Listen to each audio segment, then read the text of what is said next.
Hello students, last video के अंदर हमने डिस्कस किया था सिंपल क्यूबिक यूनिट सेल। अब हम डिस्कस कर रहे हैं body centred cubic unit cell, that is BCC. अब जो बीसीसी टाइप की लैटिस है उसमें सिंपल क्यूबिक से डिफरेंस क्या है कि इसमें एक्स्ट्रा जो लैटिस पॉइंट की लोकेशन है वो कॉर्नर के अलावा बॉडी सेंटर पे। अब बॉडी सेंटर एक ऐसा पॉइंट है जिस पॉइंट से सभी कॉर्नर्स की डिस्टेंस इक्वल है। तो फर्स्ट पॉइंट जो लोकेशन ऑफ लैटिस पॉइंट है वो अब कॉर्नर प्लस बॉडी सेंटर है। कॉर्नर का कंट्रीब्यूशन जैसा कि हमने लास्ट डिस्कस किया 1 है और बॉडी सेंटर का कंट्रीब्यूशन भी 1 है। It means rank of unit cell 2 आएगा। फर्दर जो ये बीसीसी जनरेट होगा वो क्लोज पैकिंग ऑफ स्फीयर से जनरेट होगा। जो इसमें पैकिंग टाइप है बीसीसी यूनिट सेल बनने के टाइम वो ए बी टाइप की पैकिंग है। बट ये ए बी टाइप की packing hexagonal close packing HCP में भी मिलेगा आपको, बट वो क्लोज पैकिंग है बट ये लूज पैकिंग है। दोनों में डिफरेंस क्या है कि जो ब्लैक स्फीयर आपको नजर आ रहे हैं यहाँ पे ये स्लाइटली ओपन अप है, एक दूसरे को डायरेक्ट टच नहीं कर रहे।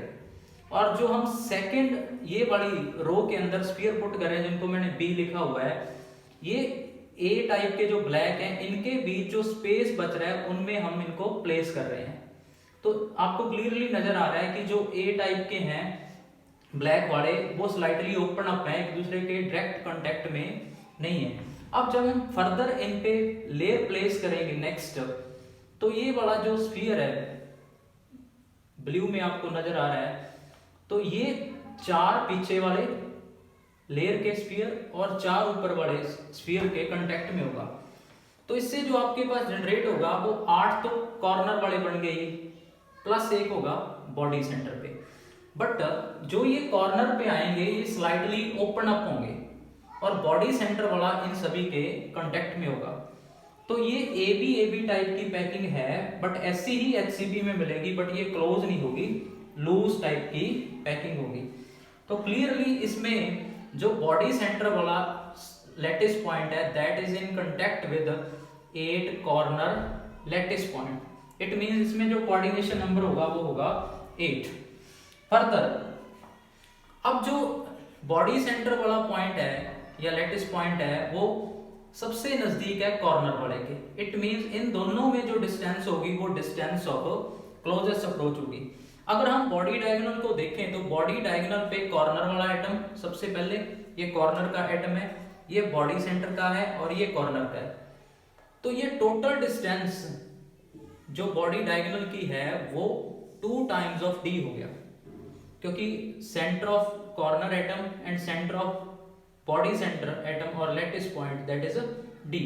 तो बॉडी डायगोनल आ गया 2 टाइम्स ऑफ डी। अब जो बॉडी डायगोनल है किसी भी क्यूब का, अगर उसकी एज लेंथ a हो तो वो होता है एज लेंथ का √3 टाइम, जैसे कि फेस डायगोनल होता है √2 time of a। It means जो 2d की वैल्यू है वो बॉडी डायगोनल के इक्वल है और बॉडी डायगोनल की जो वैल्यू है एज लेंथ का √3 टाइम है। इट मींस जो d की वैल्यू आएगी वो आपके पास √3a में 2 आएगी। अब फर्दर जो d है वो 2 टाइम्स ऑफ r है। इट मींस जो r की वैल्यू आएगी वो √3a/4 आएगी। अब नेक्स्ट इसके बाद जो रैंक ऑफ यूनिट सेल है वो 2 है। अब 2 एटम्स का वॉल्यूम जो होगा वो 2 टाइम्स ऑफ 4/3 πr³ होगा अगर हमने लैटिस पॉइंट एटम या स्फीयर की रेडियस को r अज्यूम किया है। फर्दर जो इस यूनिट सेल की एज लेंथ है वो a है। इट मींस यूनिट सेल का वॉल्यूम a³ रहेगा। अब अगर हम पैकिंग फ्रैक्शन निकालें तो पैकिंग फ्रैक्शन है ratio of volume occupied by atoms to the volume of a unit cell. तो 2 times of 4/3 πr³ divide by a³। अब अगर हम यहां से देखें तो a की वैल्यू जो आपके पास आएगी वो आएगी a = 4r में √3 और अगर हम इसका क्यूब करेंगे तो वो बनेगा 64r³ डिवाइड बाय 3√3। तो हम a³ को यहाँ पे रिप्लेस कर देंगे विद 64 डिवाइड बाय 3√3 r³ से। r³ कैंसिल हो जाएंगे, ऊपर 8/3 है, नीचे 64/3√3 है, तो कट करने के बाद आपके पास बचेगा √3 इंटू पाई बाय में 8, और पाई की वैल्यू सब्स्टिट्यूट करके सॉल्व करोगे तो आपके पास राउंड अबाउट जो आएगा वो 0.68 आएगा, और परसेंटेज में वो 68% होगा। तो टोटल स्पेस का 68% जो स्पेस था वो लैटिस पॉइंट या स्फीयर्स ने कवर अप कर दिया। जो वॉइड्स बची वो बची 32%।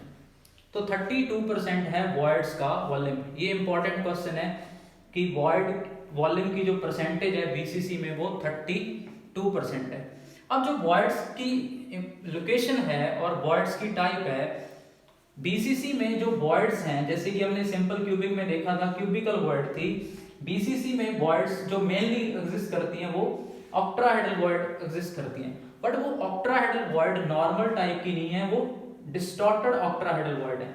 और उन डिस्टॉर्टेड ऑक्ट्राहेड्रल वॉइड की जो पोजीशन है वो फेस सेंटर पे है। जैसे कि ये वाला फेस सेंटर है, इस फेस सेंटर पे ऑक्ट्राहेड्रल वॉइड एग्जिस्ट करेगा, बट वो डिस्टॉर्टेड ऑक्ट्राहेड्रल वॉइड होगा। तो सिंपल क्यूबिक यूनिट सेल में जो वॉइड की टाइप है वो क्यूबिकल वॉइड है, जबकि body centred cubic unit cell में जो मेनली वॉइड एग्जिस्ट करते हैं वो ऑक्ट्राहेड्रल टाइप के वॉइड एग्जिस्ट करते हैं, बट वो डिस्टॉर्टेड होते हैं और फेस सेंटर पे मेनली एग्जिस्ट करते हैं। फर्दर अगर हम बॉडी सेंटर्ड क्यूबिक टाइप के यूनिट सेल जिसके अंदर लैटिस पॉइंट सेम टाइप के, उनकी डेंसिटी के बारे में डिस्कस करें तो डेंसिटी जो होगी वो mass of atoms divide by volume of atoms होगी।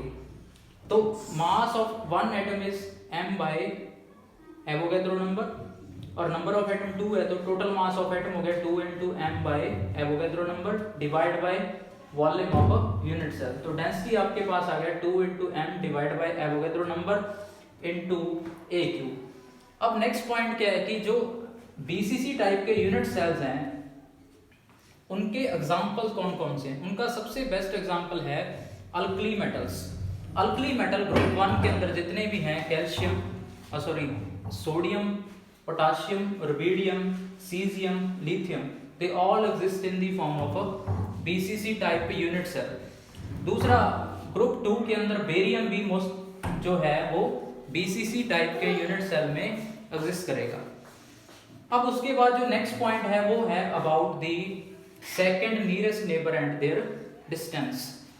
अब हमने जब डेरिवेशन की है about radius and edge length, तो हमने देखा था कि सबसे नजदीक वाला जो एटम है वो बॉडी सेंटर पे है। अब जो बॉडी सेंटर के बाद इस कॉर्नर वाले एटम के नजदीक होगा वो उसी के साथ वाले कॉर्नर का एटम होगा।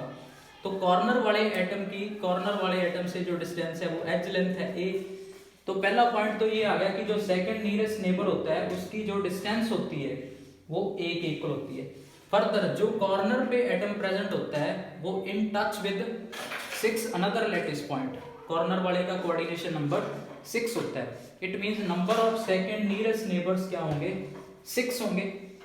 जैसा कि हमने पिछले सिंपल क्यूबिक यूनिट सेल में देखा था कि कॉर्नर वाले का कोऑर्डिनेशन नंबर 6 है।